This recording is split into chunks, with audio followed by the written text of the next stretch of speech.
ناظرین، پاکستان کے حالیہ سیاسی منظرنامہ پر نظریہ ضرورت کی چہ ہر زباں زد عام بنی ہوئی ہیں۔ تو آج کی اس ویڈیو میں ہم دیکھیں گے کہ ماضی میں نظریہ ضرورت کو کہاں کہاں استعمال کیا گیا اور ملک پاکستان پر اس کے کیا اثرات نمودار ہوئے۔ 1954 میں گورنر جنرل غلام محمد نے پاکستان کی آئین ساز اسمبلی تحلیل کر کے نئے الیکشن کی تاریخ دینے کی بجائے غیر منتخب حکومت مقرر کر دی۔ بہانہ یہ بنایا گیا کہ معاشی امن و امان کی صورتحال انتہائی کشیدہ ہے۔ اس کے خلاف اسپیکر اسمبلی تمیز الدین عدالت گیا تو ہائی کورٹ نے گورنر کا حکم غیر قانونی قرار دے دیا۔ معاملہ وفاقی اپیلیٹ عدالت گیا تو جسٹس منیر نے نظریہ ضرورت کا سہارا لے کر غیر منتخب حکومت کو دوام بخش دیا۔ نتیجتاً پاکستان منزل سے بھٹک گیا اور 2 لخت ہونے سمیت آج تک نقصان اٹھا رہا ہے۔ اب 2023 ہے،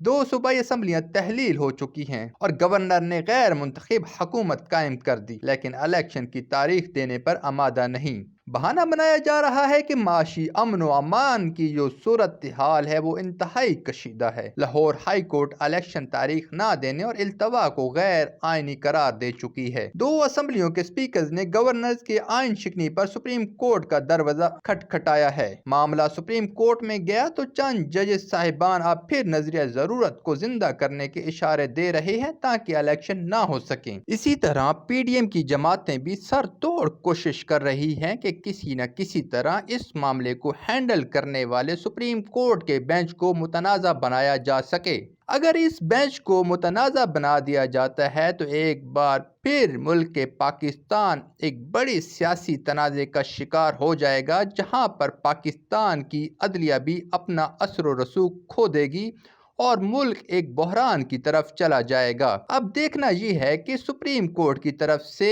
اس معاملے کو کیسے ٹیک اپ کیا جاتا ہے اور اس کے اوپر کیا فیصلہ لیا جاتا ہے، یہ تو آنے والے دنوں میں ہی پتہ لگایا جا سکتا ہے۔